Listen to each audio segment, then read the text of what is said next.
warning device. Following the alarm tone, your receiver should have turned on automatically. The alarm tone just transmitted should have been heard on any operating receiver. The alarm tone will be used to alert you in times of threatening weather, and will be followed by a watch, warning, or emergency message. This test will be conducted each Wednesday between 11 a.m. except when hazardous weather threatens.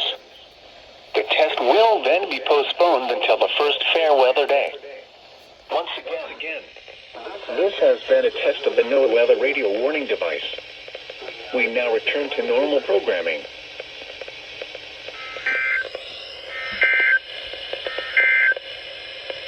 Here is the latest weather synopsis.